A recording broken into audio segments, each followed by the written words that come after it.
Welcome to the Lentil Intervention Podcast, talking all things movement, whole food nutrition and environmental wellness with your hosts, Ben and Emma. Hello everybody, my name is Ben Adelberg. And I'm Emma Strutt. And welcome to episode 21 for the year. Now before you continue listening, please make sure you hit the subscribe button in your app and later share this podcast with your friends and family. As always, if you do find our content interesting and inspiring, please do buy us a coffee and you'll find all those details on our website. Emma, we have two amazing women on the show. Shall we get on with the intros? We shall, yes. So today we are so lucky to be having two fabulous guests joining us, Bonné de Bod and Susan Scott from Scott de Bod Films. These two incredible ladies are award-winning documentary filmmakers based in South Africa who spent years filming their critically acclaimed documentary, STROOP, which takes viewers on a journey into the Rhino Horn War and really highlights just how far-reaching and complex this issue actually is. More recently, they've gifted the world with another stunning documentary, Kingdoms of Fire, Ice and Fairy Tales. So Susan, Bonné, thank you so much for joining us. We know how incredibly busy you are, so we appreciate your time today. Thank you very much. It's lovely to be able to share our story with you and your audience. We're very excited. And in addition to being super busy, we also know that you were under a huge time constraint because where you are now, load shedding, and this conversation could cut out. Yeah. So just to add a bit of excitement and pressure to our conversation. Yeah, you're right, Ben. It's never easy under these circumstances. So my brother lives in Europe and he's always amazed whenever things like this happen with our infrastructure. So yeah. And well, then the other thing is we're filmmakers, so we love working under pressure. So maybe this is a good thing. We'll get the best out of two of us. So you're actually teaching us a lesson on how to do this. Okay, let's see how we cope. So, ladies, again, thank you so much for finally coming onto the show. It's something we've been wanting to make happen for so long because of the impact of this documentary, which we'll get into very shortly. But can we first start a little bit about your respective backgrounds and how you even met? Well, you know, I always loved wildlife. I was very fortunate growing up. My parents and my grandparents used to take me and my two sisters to the Kruger National Park during school holidays. And that's really where my love for the natural world was born. So for me, it was just natural to step into the role as wildlife television presenter, and I joined the 50/50 team, which is a TV show. It's the longest running environmental wildlife nature show in South Africa on our national broadcaster, SABC. And I did incredible stories, stunning stories about wildlife, but also more importantly, the people working to conserve it. And I'm also a special correspondent for a number of news channels in South Africa and radio stations talking about giving updates on the rhino poaching crisis, but also other nature and wildlife related stories and issues. And spending time 4 years on the ground making our first feature documentary film, STROOP, Journey into the Rhino Horn War, that has led me to facilitate discussions on illegal wildlife trafficking for the United Nations Environmental Programme, as well as at film festivals and wildlife symposiums. Yeah, and for myself, that was Bonné speaking for those who are getting confused between the two voices here. For myself, I grew up in Zimbabwe. My mum is Scottish. My dad's grandparents were Scottish, so we used to go back to the UK all the time and visit family in Scotland. So coming back home to the small little mining town in Zimbabwe, I used to just love the contrast between being at my grand's country home in the UK and then coming back to this dry, dusty bushveld. I'm sure it's easy to understand why for our bush here in South Africa. And we used to go quite a lot to the Kruger when we were growing up, just like Bonné. So and then when when I was looking at going to university, my dad very much wanted me to go to the UK to go study there, and somehow I wound up in the United States on a golf scholarship, so of all things. And and I just loved the States and really enjoyed my time there. But I missed home a lot. I missed being back in Africa. And at the stage, my parents were living in South Africa. And and I knew, when I graduated, I started studying film, and I knew I was going to always come back home. But I actually stayed on and worked in Washington, D.C., which is kind of considered the home of documentaries. So I knew I was always going to come back and look at making wildlife documentaries. So I think early on I was very focused with what I wanted to do. I knew what I wanted to do, and I think I was very lucky that that kind of drove me. So when I came home, I edited for about it makes me sound so old now, but I edited for about 20 years for some really good wildlife filmmakers, and just learned a hang of a lot from them. And and then a couple of years back, I started working on 50/50, the show that Bonné mentioned. It is the longest running environment and wildlife show in South Africa, and some say it's in the world, I believe, because it's been on air for I think so. Yeah, it's been going on now 35 years. Yeah. That shows how old I am, because to our listeners, how important or how significant this program is. That was Sunday night family viewing in our home. Exactly. I mean, that was, for me, that was the highlights of the week. My parents didn't really agree with me to watch Sunday night's program before Monday, but I persuaded them. And I just, watching the incredible stories that the team actually told, I just knew I had to be on the show. So, I remember the Sunday nights very well. Absolutely. So obviously you both met through 50/50. Now, just one random question, because I couldn't answer this for Emma. Why was it called 50/50? Was that because it was half Afrikaans, half English?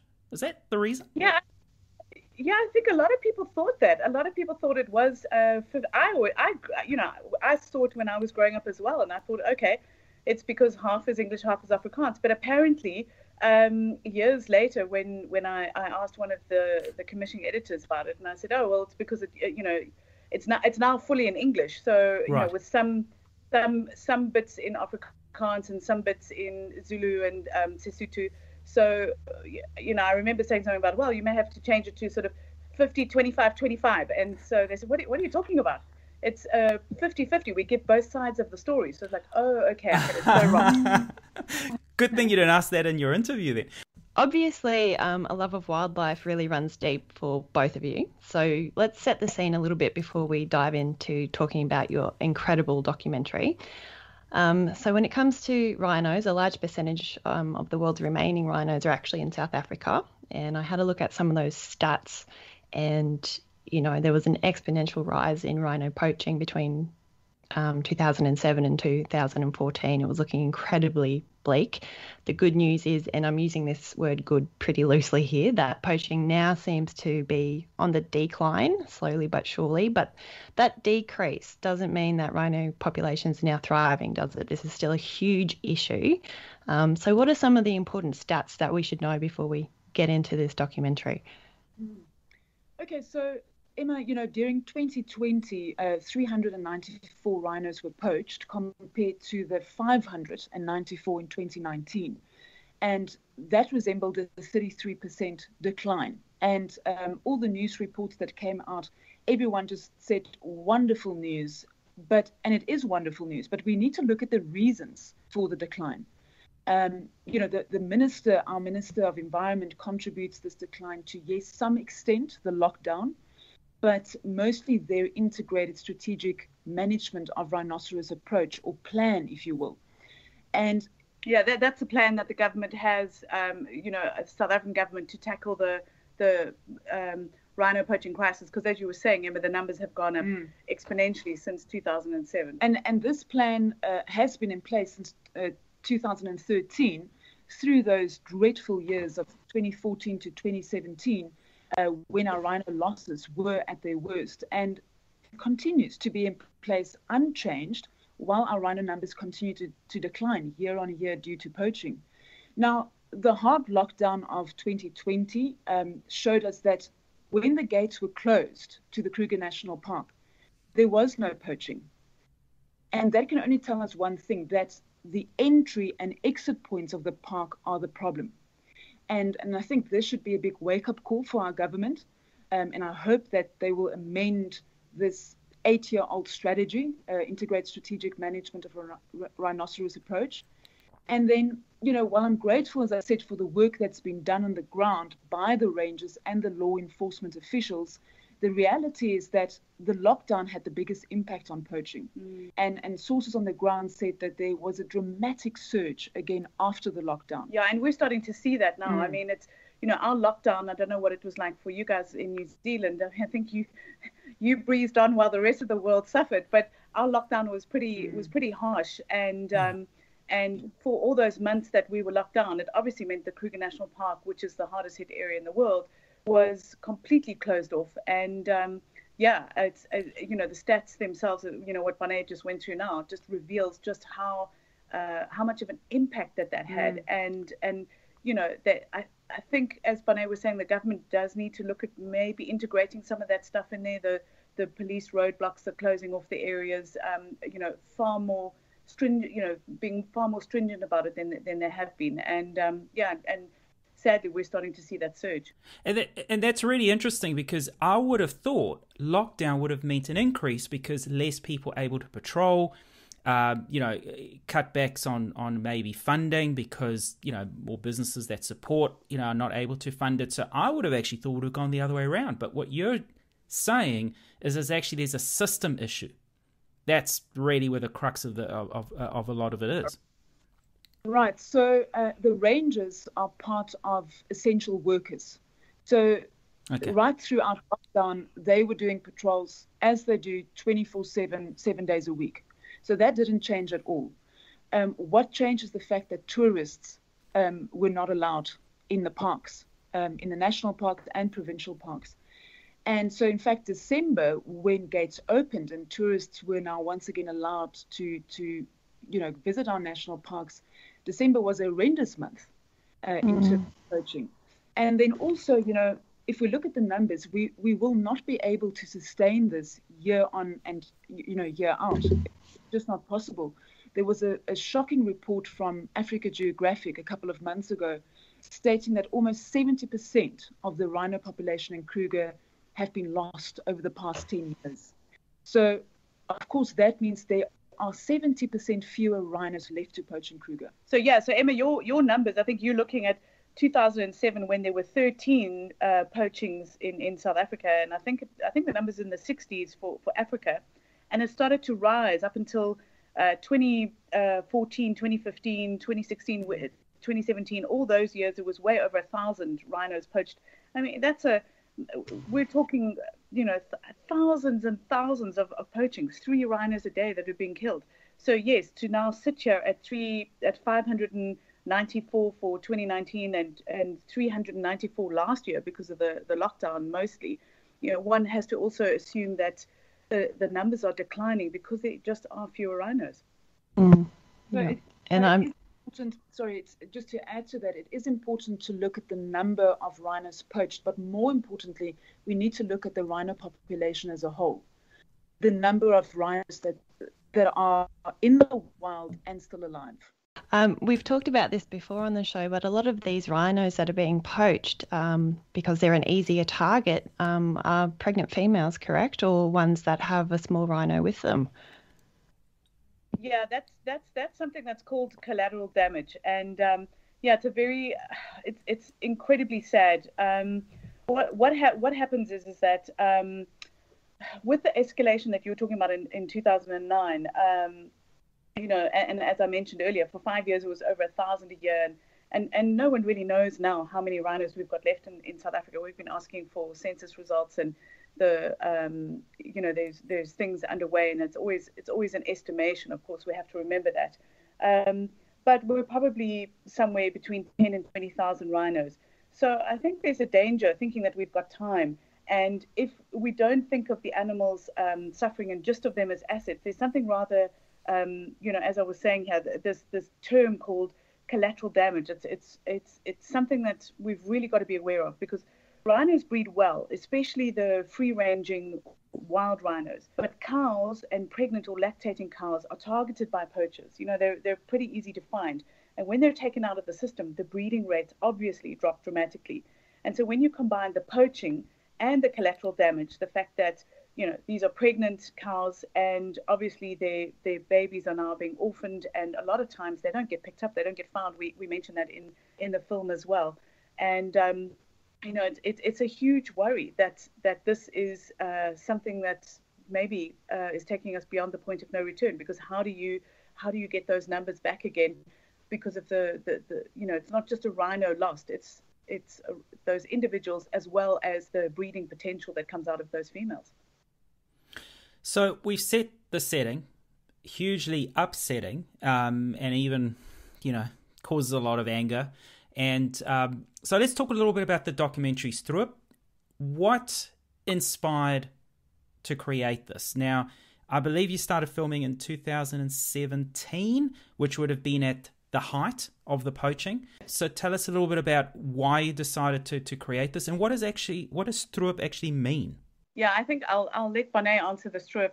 What does STROOP actually mean?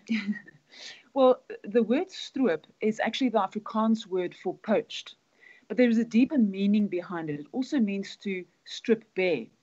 So I felt that this would be a very fitting name, because when a rhino is poached, yes, it's the physical horn they take, but it's so much more. They take away the iconicness, the essence of a rhino, what makes a rhino. And then the rest of the title, Journey into the Rhino Horn War, it really is a journey. We take the viewer on. In fact, it's been said that it's a roller coaster ride between continents, and I think that's apt. Yeah, and then further to your question, Ben, what inspired us to make it? I think at the time when we were filming 50/50 stories, it was about 2012, 2013, everyone was obviously talking about the rhino poaching crisis, and that the rhinos were being poached. And I think in both, I don't want to speak for Bonné, but I think in both Bonné and myself, we very much had this idea that, because the major news outlets around the world are looking at it, there's obviously big international film crews that are telling stories about this. And I think, when I was speaking earlier about, my growing up in Africa and going to university in the States, and kind of, being a UK citizen and heading back, I kind of really view myself as belonging to three continents. And I think it's important to have that international outlook, because what happens is when you live in the global south, I think you tend to have this very parochial kind of provincial view that, we've got a problem here, but somebody international, someone in global north will come through and handle the story and make it a worldwide story. I don't know, we just don't. I don't know if you guys get this in New Zealand, but we tend to have this view that we can't really tell our own stories, and I think that changed for us when we were in Kruger. We were actually working on a wild dog story for 50/50, and Bonné and I were, obviously we had access, and we were staying at a research camp, and we were watching the army guys and the rangers on the ground. The army had been called in at that stage, and we were chatting to them, and they knew they could talk to us, because we weren't doing a rhino story. It was kind of that they could freely discuss with us what was going on, and while we were seeing this happening, and we were going out and filming our wild dog story, and the guys were getting in the helicopters and running out, we sort of looked at each other and said, well, where's the international media? I mean, surely they're telling the story. I mean, someone's got to be telling the story. And I think that's when it dawned on us, Flip, we should be telling the story. We're seeing this. These are our South African men and women on the ground dealing with this big, huge international news story about South Africa's rhinos, or the world's rhinos, which 2/3 of happen to be in South Africa. So it just felt like we needed to show the world what was happening at ground zero. And then we actually approached the team at 50/50 and conveyed this to them, that no one is actually looking in depth at the rhino poaching crisis. Can we do a story? And they greenlit the story. They gave us 12 minutes, and I remember saying to Susan, well, I don't know how we're going to tell the story in 10 or 12 minutes. It's so complex, the rhino poaching crisis. But anyway, we filmed in the Kruger National Park, and the rangers took us to a crime scene. It was a double carcass, and Susan, I remember she told me to sit in between these two carcasses and do my lines to camera, do my link to camera. So telling the viewers what I'm feeling, what I'm seeing, what I'm experiencing. And it was sort of in that moment where I just thought, well, I mean, how can humanity be so unbelievably cruel? And how can we as South Africans and actually the world allow this to happen? And for both of us, really at the same time, we just said, well, we have to do something more. We have to really dig deep and go in depth and look at the rhino poaching from all aspects. And that's where the idea for a documentary feature film was born, a completely independent film with no censorship or broadcast sensitivities. We wanted to show the real, the raw rhino story, and that is exactly what STROOP is. Yeah, and please correct me if I'm wrong here, but I believe the original intention was that the documentary wrap in about 6 months, but this project turned out to be quite a mega project. I imagine the more you learned, the more rabbit holes you ended up going down. So how long did this take to film in total? Yeah, you are quite correct, Emma. We thought it will be a 6-month project, but it turned out to be a 4-year odyssey. Wow. I think we didn't really know what we were getting into at the beginning. We didn't realize just how layered the rhino poaching issue is. Yes, I mean, all wildlife crime has deep aspects to it that you sort of unravel as you go along. But this was really difficult because of the nature of taking a horn off of a rhino. Obviously poaching, which is illegal and can be horrifically cruel, is one method, and sadly, as we've now discussed, rampant throughout South Africa. But then reserve managers, private rhino owners, the breeders of rhinos can apply for permits to dehorn their rhinos through sedation and legally keep the horn. So it's very different from lion or elephant poaching, where you have to kill the animal. You don't have to kill a rhino to take off the horns. They call it dehorning. So it was very difficult to sort of stay neutral, because we've got sort of two camps in South Africa advocating. The one advocates for legal trade, and the other says that will definitely lead to the extinction of the species. So we had to navigate that very, very carefully, and that took time. We were offered, financial support from a lot of NGOs, but we had to say no, because the story would sway to one side of the trade debate, and we had to stay neutral. And that's also why it took so long. And then, another reason, we were truly independent, so we had to crowdfund. Yeah. And that took a while. Yeah. So we would go out to film and then realize, oh gosh, we ran out of money. We have to now get back to the office, apply for more grants, ask people to forward buy a digital download of the film before we release it. We sold calendars, edit suite days. We asked for support for translation costs.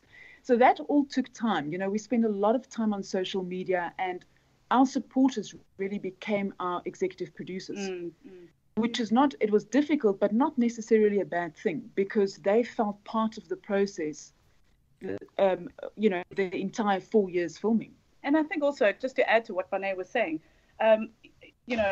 it's tough also getting into some of these places. The national parks know us because of Bonné is very well known, as a wildlife television presenter. So, and she's twice won the Sandparks Kudu Award for her journalism and her reporting from the ground. So I think, there's a lot of trust in the stories that she tells. So that was very helpful getting into places, but still, it was very, very difficult. We had world-renowned rehabilitator, orphan rehabilitator Karen Trender. She took 2 years before she fully trusted us and allowed us into film at her orphanage. And the enforcement agencies took just as long. But once we got there, there was this real environment. And we did take a small crew with us at the beginning, but we soon realized we were putting their lives in danger on police raids, guns out, canine dogs on leads, and red hot arrests happening right there on the ground. The same with the rangers, poachers being arrested out in the field, shouting, yelling, lots of confusion, the helicopters overhead, gunshots. I mean, it was really super scary stuff. And even in the courts, sometimes the traffickers or the poachers would turn around and take photos of Bonné and myself, Bonné would be sitting in the dock in the back benches observing, or they would glare at us and laugh when we'd film them in the dock and even threaten us, sort of doing a slitting throat motion. And many times we were followed, phone calls, messages harassing us. And in fact, we're convinced that our phones were monitored, and we still don't know by who, if it was state authorities or the poaching gangs. And it was scary. And so we evolved by using methods that we thought only war correspondents had to use. So we couldn't allow other people into this, and that also took a long time. When you're doing it just the two of us, and especially when we were filming undercover, we were prepared to be arrested, but we couldn't expect that of other folk that we worked with, cameramen and sound recorders that we bring along. I mean, they've got partners and children to come home to. So we paid the price of this for a much longer shoot to ensure our safety, and we changed dramatically through all of this. I think if I knew what I was going into at the beginning, I don't know if I would have gone through with it. But I'm not the person I was then. So the person I am now, for sure I would have. But no doubt. But bottom line is you don't take no for an answer. If you have to bug these guys on phone calls and emails and listen, it's us again. Please, can you allow us to go with you on a police bus and that type of thing? You just keep going. It sure escalated from a 12-minute feature on 50/50.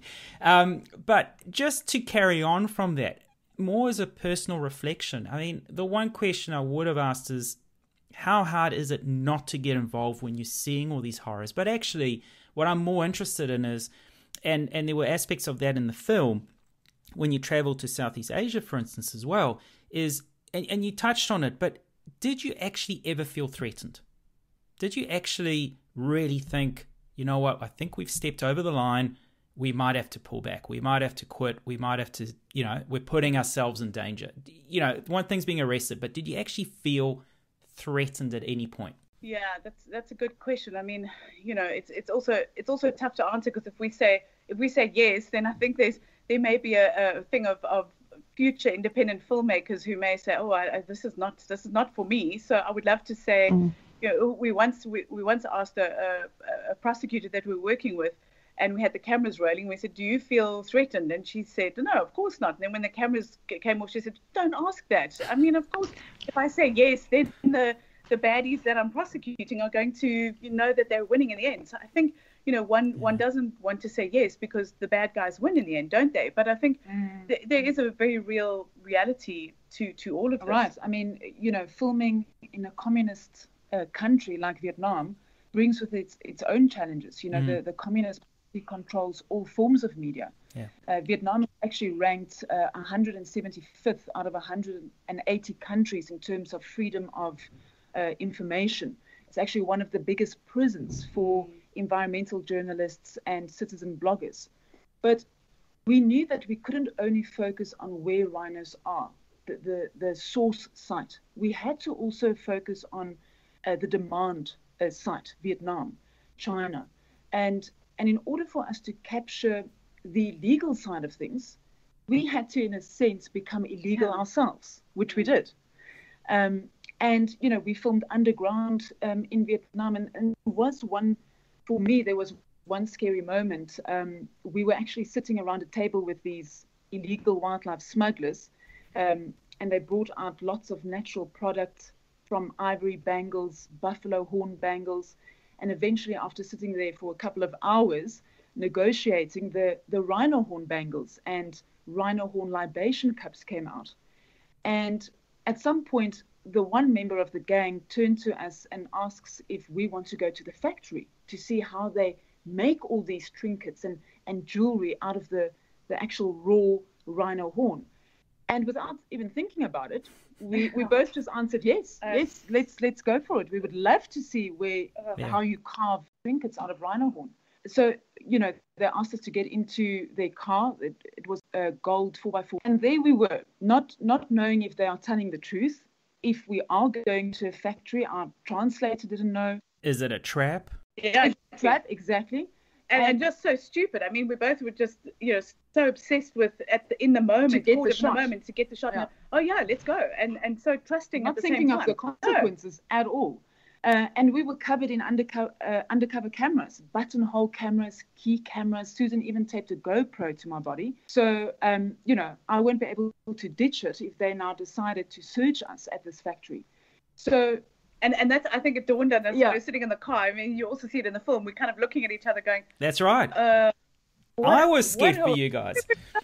Like, what do we do? Like, how, like, just that naivety, which that's the thing. I don't think we would do now. No, but I don't think you were naive. I think it's like you said, you're so caught up in the moment, and it's sort of that opportunity, because like you said earlier on, there's all these layers, and every opportunity to unearth another layer and go another layer deeper and to get a deeper understanding, you just can't say no. Yeah, so well you said. Can't say no. That's the problem. And we all know that everything worked out okay. We're chatting, we're doing this podcast. You guys, I mean, if they searched us, we could have been, I don't know, chopped up and thrown into the Mekong River, and so I would say that was a bit scary. Yeah, definitely. And I think one always sees filming undercover, and you think, wow, that's the the most dangerous aspect of it. But I actually haven't spoken about this.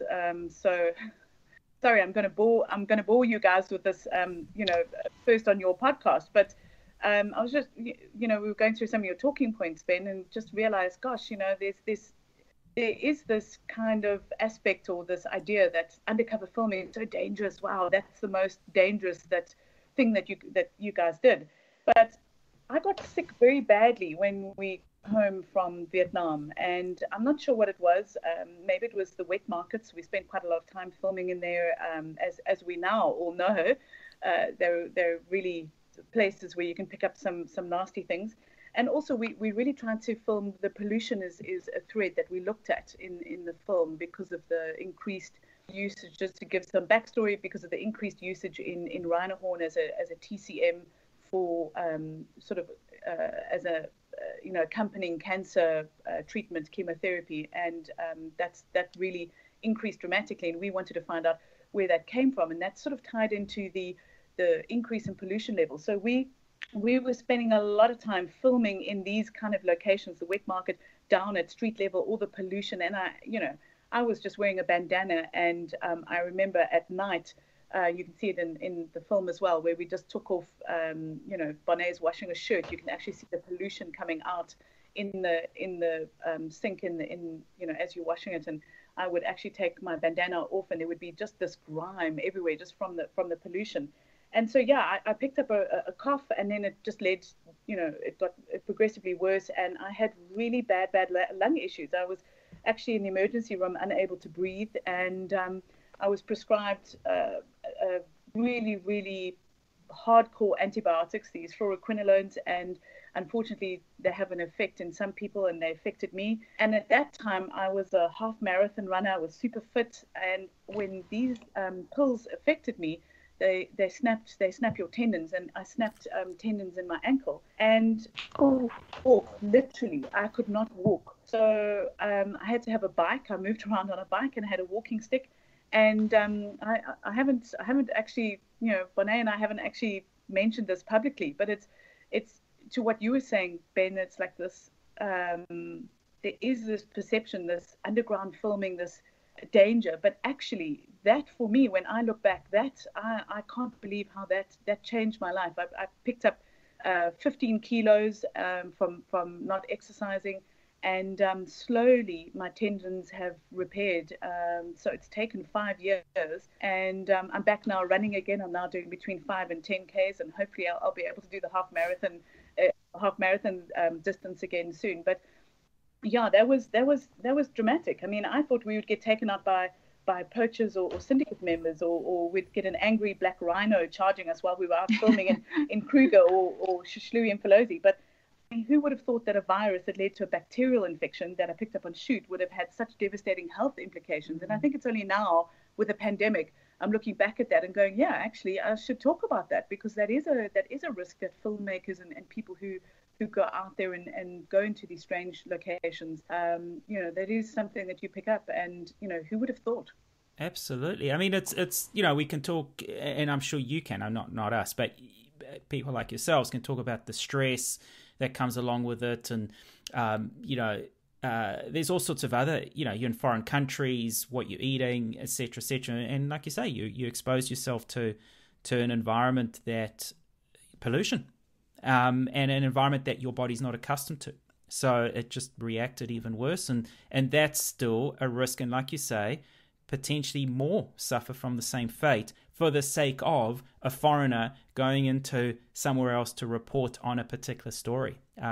So, we really do owe a lot to people like yourselves that put your own health and well-being at risk to get us some ridiculous stories. And I say ridiculous because they shouldn't be happening. But anyway, no, thank you for sharing that. And nice to have some exclusive stories. It's not quite the one that, we're going to rave about, but it is important to be told because... Not a happy, feel-good story. You're not the first filmmakers we've interviewed, and there will be plenty more to come. And I think that's an important component that a lot of our listeners and a lot of people in general need to understand, that just to bring a story that makes you feel good or makes you realize about something, well, these individuals are actually putting themselves at their own well-being risk. So I think it's important to acknowledge that. So thank you. Yeah, and Ben, sorry to jump in there. I think also this gives us a great opportunity for your listeners as well. There's, I saw this morning, there was an article that I saw about journalism being replaced by PR, kind of PR journalism. And it is a worry. We all around the world, the newsrooms are closing. We're not getting independent news journalism. We're not getting independent film journalism. The same with our film. As Bonné mentioned, there were many NGOs that wanted to jump on board, but obviously they would have a say and they would want to populate the film with their scientists, their researchers, and of course they had every right to, because they've put their money in. So to be able to film independently and to be able to work as independent filmmakers is very difficult. So if you see campaigns running for independent journalism or independent filmmaking, please do support, because they really, those voices, we're losing them, and they're being taken over by NGOs and corporations, trying to get their viewpoint in. And it's completely understandable. I'm not knocking that at all. It makes sense. If I was a large corporation or a large NGO and I was passionate about rhinos and there's this film being made, of course I'm going to go, hey, you need to hear from our scientists. So that's really important. And on that note, I just want to give a shout out to Peter Eastwood from Tanglewood Foundation. He's from New Zealand. I think he's been interviewed by you guys as well. And his foundation, Tanglewood, were incredibly supportive of STROOP. And not once, I mean, when he approached us and we sort of said, yeah, another NGO, I'm sorry, you can't have. And he said, I don't want any. I really want to support what's going on. And look, I support all these other films out there. Can you see all the other independent films I support because I believe in them? And he's one individual that made a huge difference to STROOP. And so thank you, New Zealand, for giving us Peter Eastwood and the Tanglewood Foundation. No, he's an amazing man, and we had him on the first show, and and we've since spoken to a couple of others, and in future again we'll do as well. Organizations or filmmakers that he has been connected to, and just like yourselves, hugely indebted and to him, and able to deliver and produce what the world needs, thanks to a fantastic man like Peter Eastwood. So and we know Peter listens to this, so thank you, Peter, from all of us. So this is such an incredibly complex issue. We've got economic, we've got social justice, poverty issues, you're up against corruption, you're up against hundreds of years of cultural traditions as well. So again, this is really important to just note that you were independent in this, so no influence coming in. But where do you even start with this? Where do you think the root of the problem lies? What will give us our the biggest bang for our buck in terms of trying to solve this extremely complex issue? Yeah, well, with regard to the judicial system, we mentioned it quite a lot in the film.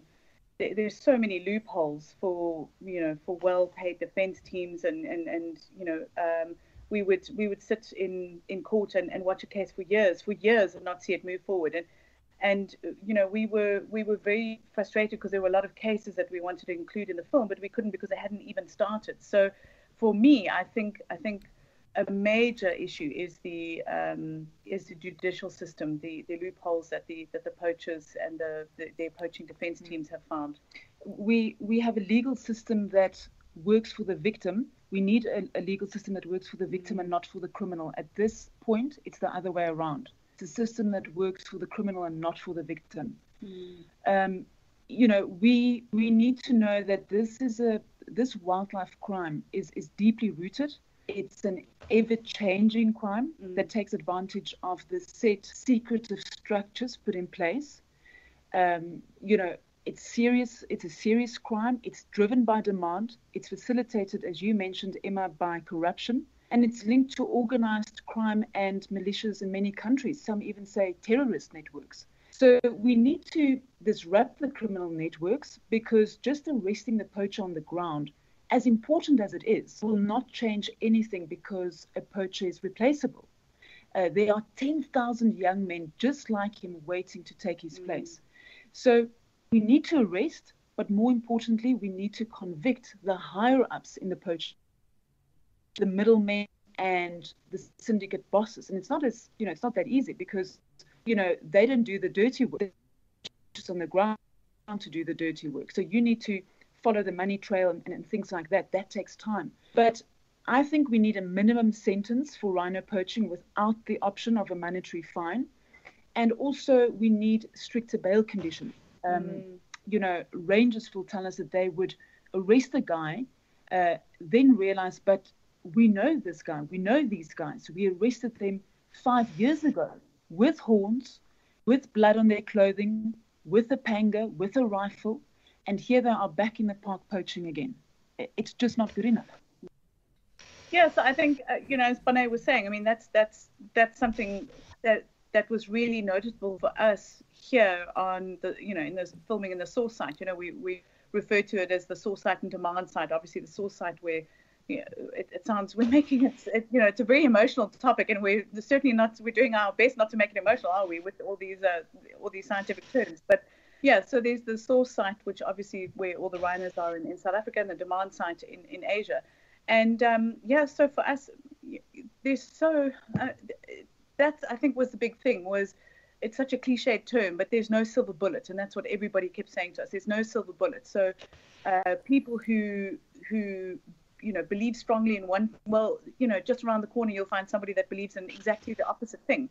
And that's what made this so difficult and so complex for us. And, you know, when we look at what you were saying, Emma, with the, you know, the it's socioeconomic, it's you know, it's so layered, and you know, we battled and that's obviously why it took us 4 years to film it, but we battled to unravel all of those aspects and go, okay, here's the solution, here's the thing that would fix that. And so for us, we actually looked to China, and we saw what they did with their panda. No one would even think of touching a panda in China. The rules, the way the government enforces protection of pandas in their country is just, it's a national icon. And I wish that I mean, they even use it, they call it panda diplomacy. So China will loan pandas out to zoos, and they still belong to China. And I wish that we somehow could do something like that the rhinos belong to South Africa, the white rhinos, or that to Africa, and there's a you know, collective consortium. We know that there's rhino range states, India, Nepal, you know, and so on. And that if they follow what China did, ironically enough, with the panda, I think we would see things rather differently. So for us, we look to how the panda was saved and brought back. It was really done through that 100% commitment from government, and saying, you know, this is a national icon. We are not prepared to take this anymore. We are throwing everything behind preserving and looking after our pandas. And so, yeah, so for us, we do feel that the solution is enforcement and much stricter. As Bonné was saying, the judicial system has to be harsher. Also, you know, we have communities bordering national parks that live in poverty. And 27 years after apartheid, there's an even more devastating consequence. We've got 2 million South Africans living along the border of our biggest national park, the Kruger National Park. And for decades, they were excluded from Kruger. So there is this sort of disconnect with nature just outside these incredible wilderness spaces. And combined with poverty, well, organized criminal syndicates are able to operate efficiently in these spaces. So we have to consider the broader economic, political, and systematic factors. We need broad-based community empowerment and involvement by addressing inequality and poverty. Local communities may become protectors of wildlife and conservation areas if they were granted agency, ownership, and benefits. And I think there are examples of that perhaps in areas like Kenya and Tanzania. But just to go back to the previous discussion, how much of a role do you think education plays? Because we talk about how China protects the panda. It's a national icon. But what if, and I'm sorry to throw Emma under this bus, but what if Australian society decided that the fur of panda had specific medicinal qualities that is going to cure obesity? Yeah, I'm just making this up on the cuff, right? So there's a demand, there's a belief, there's a demand. Regardless of how much China protects their panda, that's going to drive a criminal entity to get that what they need. So, we talk about government policies, we talk about, the ill effects of corruption. But in Africa, we are trying to protect the rhino. We are trying to do our best, and yet we're losing a battle there. So how much of a role does education play? Or is that not really, getting as much of a result? Yeah, look, I do love your comparison. I love the, panda hair, and suddenly the Australians wake up and decide it's got some sort of medicinal quality. I would love to see these Australian underground gangs. No, making light of a very serious subject. Let's say if that did happen, you've got to look at how China protects their pandas. What happens if you're corrupt in China? We all know that the sentence is death. There's nothing worse than corruption, it seems, in terms of Chinese governance. Whereas, if you had these Australian gangs that were trying to infiltrate and get pandas, it would be very difficult to try and bribe government officials in China to help them with permits and smuggling out or making fake hunting permits or allowing pandas to suddenly leave the country. I genuinely think it is a governance thing. It's the same with climate change. It's with all environmental issues. I mean, look at the Clean Air Act that made such a difference in the UK and in the States.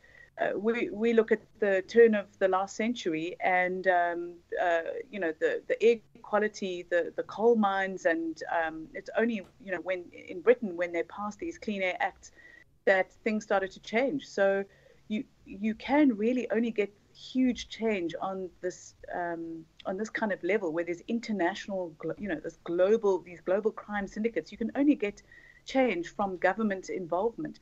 So I think if you did have these Australian gangs going in, they would really, really battle to kind of infiltrate or to make sort of some kind of headway into working with Chinese officials. And that's what, Bonné was saying earlier.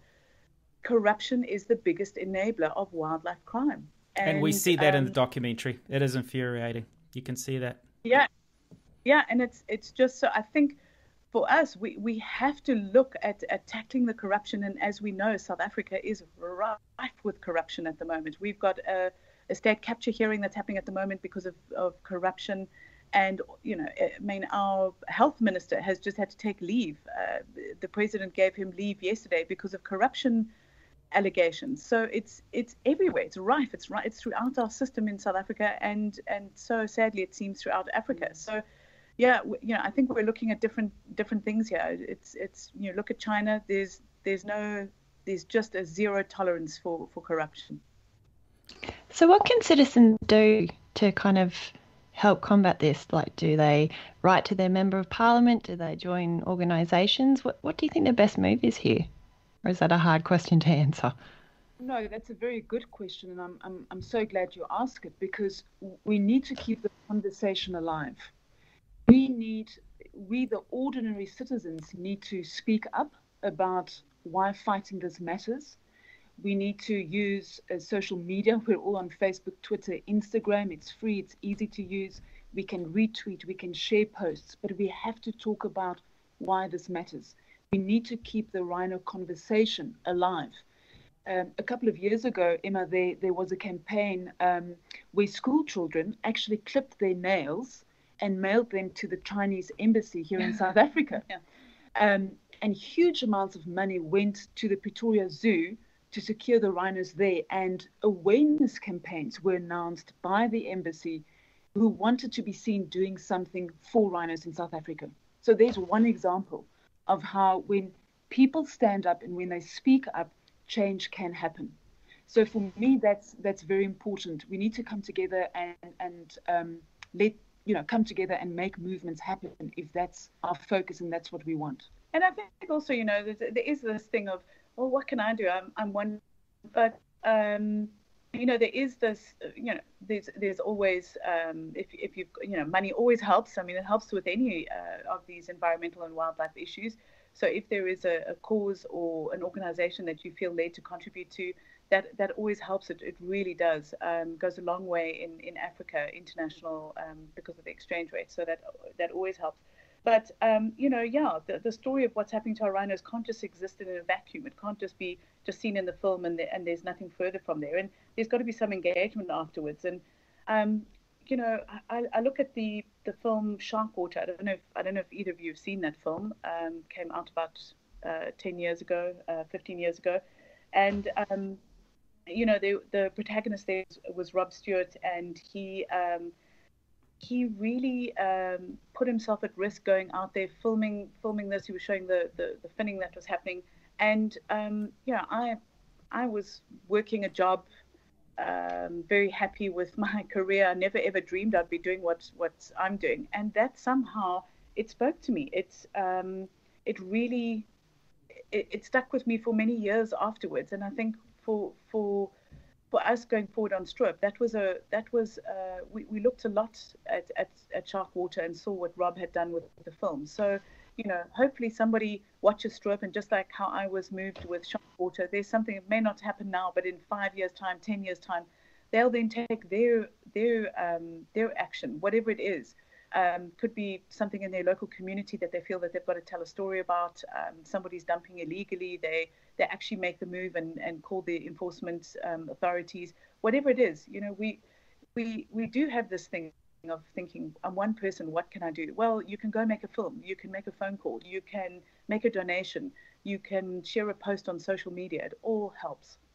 And there are some wonderful organisations that are on the ground in South Africa and other parts of Africa doing amazing work, whether it be rhino conservation or lion, elephant, pangolin, whatever the case is. So there are organisations that, we had a very recent episode. We had a chat with Kennedy Zakir of Council of Contributors. I know in your documentary, I think you make mention of the Kruger Special Ranger Canine Unit.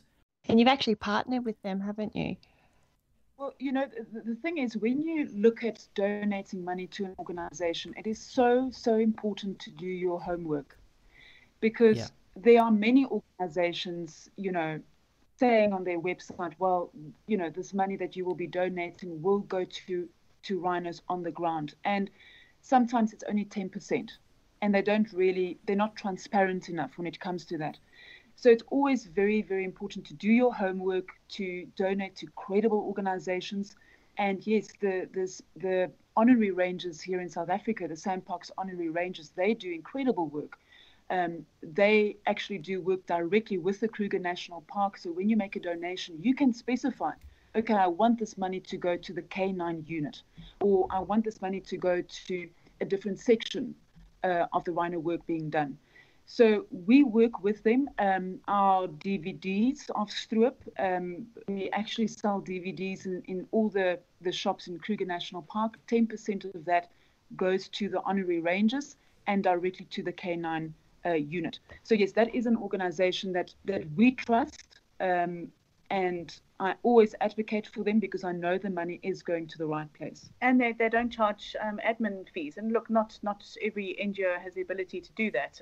Of course, there's running costs. I mean, people have got to get a salary at the end of the day. But I think there's a big difference when you've got these large, big international organizations that are flying business class. And I mean, we saw it when we were filming. We would be filming an event with some of these large organizations that were doing their PR things, and it was quite eye-opening to get on the plane, walk down towards economy, and see these guys going left, flying business because they're NGO, that's part of what they do. They fly business class everywhere, and then to arrive somewhere and find out, they didn't actually get on the flight, they flew in their private jets. So you do wow, these are organizations for endangered species. Okay, that's very interesting. So and their argument they'll say they've got to compete on the international level. They've got to attract the kind of equivalent businessmen that would go and work at a large corporation. So I get that, and it's part and parcel of how they work. So if that bothers you, then don't donate to them. Donate to the smaller units down on the ground. If you know that these guys have got to now interact and do policy with government and engage with corporations on that kind of level, and you're fine them flying business class because you know that it adds to a bigger, at the end of the day, a bigger goal being reached, then fine, then donate to them. But that does kind of, it does rankle us a little bit. Yeah, so it does for a lot of people, and I think that's very, very valid comments.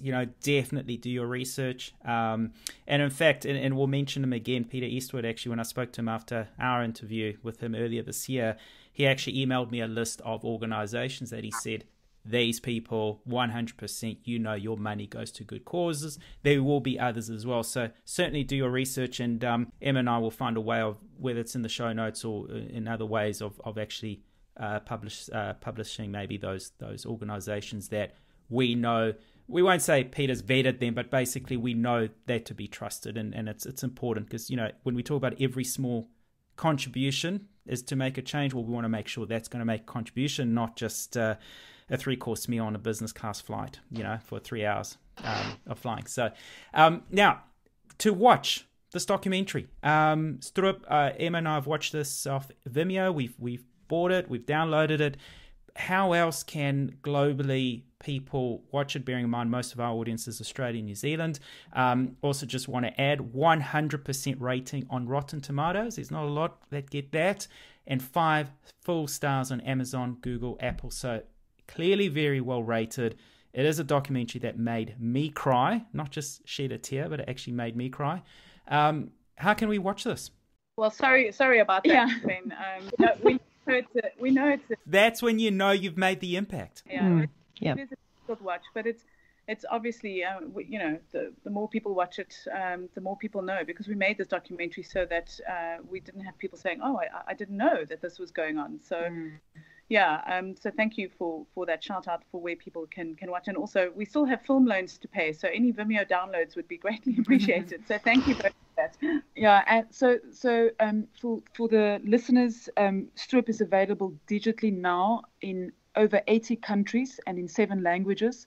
It's on iTunes, Amazon Prime, Google Play, Vimeo On Demand, and also on DVD. So people can also go directly to our website at stroop-film.com, and they will find all the links that can directly link them to the film on these various platforms. Brilliant. Yeah, no, it's a heartbreaking but rage-inducing watch all at once, but a must-watch because we absolutely need to solve this issue. And I hope you had a well-earned little holiday after all of this wrapped up, because you've now brought out another documentary into the world. Do you guys ever take a break? You know what? I remember very well when we did the local cinema run, which we also had to do independently because no cinema distributor would take the film on, because they said, well, it's a documentary and it's a documentary about rhino poaching. Who's going to want to watch it? So we actually hired the cinemas ourselves, and we had sold out screenings in 16 cities around the country. So thank you to the public. I mean, again, it just shows you, sometimes what the the people in charge, the gatekeepers, what they think the public want to watch is actually, they can be a little bit off. So exactly. And, you know, we would also be at, of course, you know, every screening, and we would do a Q&A afterwards. And then people would ask, but okay, so now that Stroop is done, you've released it, what's your next project? What's next? What's next? And the expectation has been set. I wish I can just have a little holiday, you know. But yeah, we were actually, you know, as Stroop became, you know, the success behind Stroop, and you know, all the wins at film festivals, the directors at film festivals started to inviting us to go and represent the film, you know, at their festival, to do Q&A with the audience, and that was very important for us. And you know, they were paying for our flights and accommodation, so we were like, okay, great, we can make this happen. Yeah, I must say the Scottish part of me really came forward on that, because I told Bonné, oh my gosh, we've got free tickets to travel to film festival, we must go. And then Bonné said, yeah, but you know, we're not working, we're not paying our bills, so what are we going to do for the rest of the time? And so I said, okay, well, I'll think of something. And in actual fact, when we had gone, our world premiere was at San Francisco Green Film Festival at the end of 2018, and we'd gone there, and I remember we'd had this crazy world of sort of 4 years of, you know, checking our phones, we moved our edit suite a number of times. I remember the one time Peter actually came to come and view a cut, and he had to go through all these security checks to get to where we were editing. And so we were living in this completely other world. And I remember we were at this film festival, and it's so bizarre. You know, you've got this film that it's a difficult watch. It's very emotional. It makes people cry. It's an important film. And you've got people coming up to you with champagne glasses clinking and going, hey, congrats on your film. And you're sitting there going, have you seen it? I mean, what? So I couldn't, for me personally, I couldn't relate to this whole, this next part of the campaign of the film, which was obviously getting it exposed, seen, so that the world could see it and go and do these film festival runs. So, you know, I remember at one stage, Bonné said to me, you need to actually, you know, be here. You need to be present. You just are, you know, you're in La La Land, kind of standing around. People come and talk to you. You're the director of the film, and you just are gobsmacked, and you can't engage with people. So I think we realized we really battled to adjust to that, and we actually went to a national park, and we spent a bit of time while we were on this, you know, starting our cinema run, and that. Boy, did that save us. It really kind of got us back into, because I think we'd been living in this other peripheral world, and it got us back into society, I suppose, and able to take social cues again, and behave normally, behave how society expects you to behave. And it really, it just kind of balanced us. And I think for us, when we then started to go on these film festival, to you know, as Bonné was talking about earlier, and we were saying, as the success grew and we started getting these invitations, we then thought, okay, well, there've got to be national parks close by that we can go to. So we started visiting these national parks, and decided that we would, you know, make good use of our free tickets that we've been given, but go to these national parks and start looking at the magic and the beauty in them, just as we had found it with that first film festival that we'd gone to. And so we just thought, oh gosh, we have to tell the story. You know, we've got to bring out the magic and the nature of these places again, because they're just so, I don't know, they're just so soul enriching. You can go through it for me. You can go through you know, some huge event. And I think also we've all gone through the pandemic. You get back into nature and get enriched again, and feel that connection. So I know it sounds very hokey and all, but we both believe in that completely, and that's where Kingdoms came from, and that's where the idea from you know, Kingdoms happened.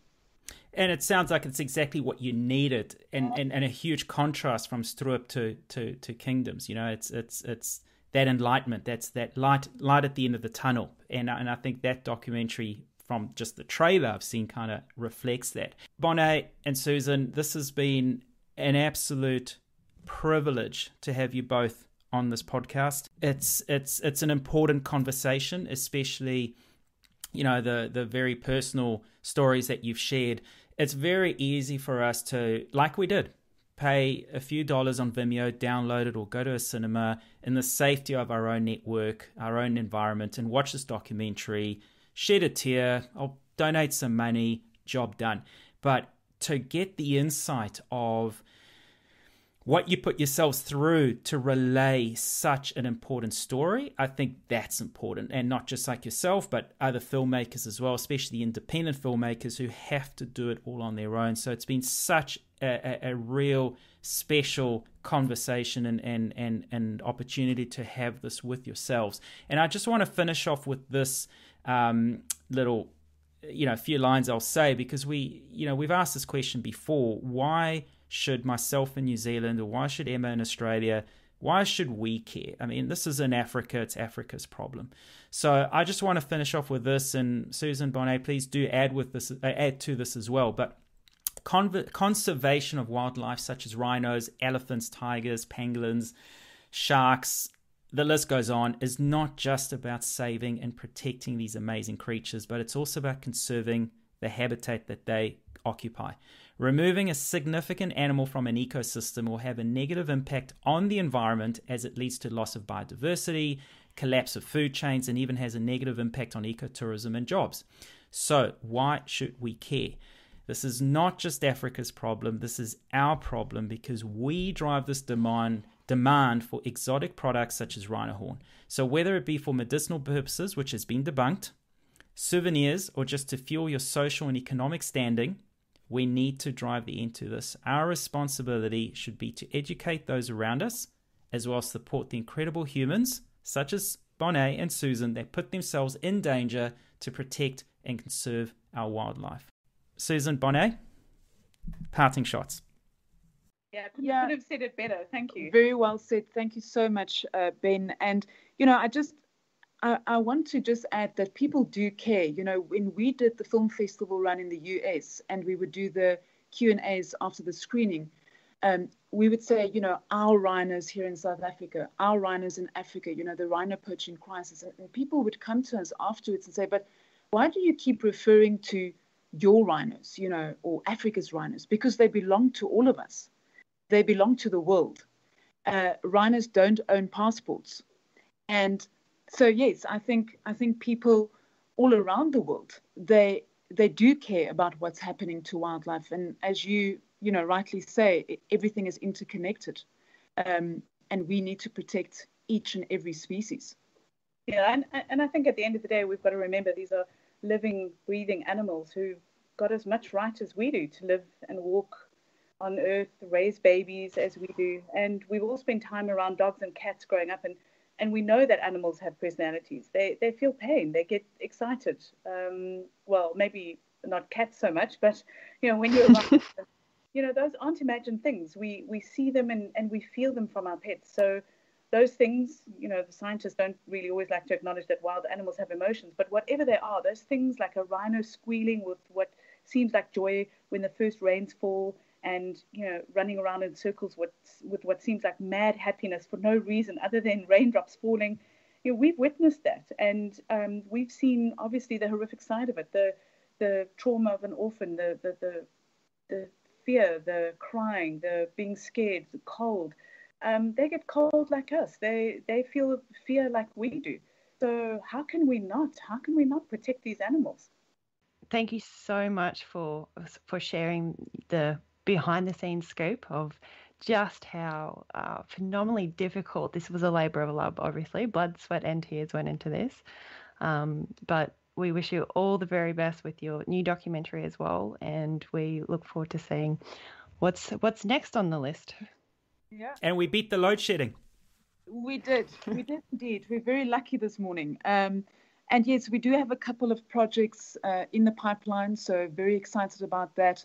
And just a big thank you to both of you, Emma, Ben. It's been amazing to chat through our journey with you and your listeners. Thank you very much. Yeah, thank you guys. Thank you for listening to the Lentil Intervention Podcast. If you found this interesting, make sure you subscribe and share it with your friends.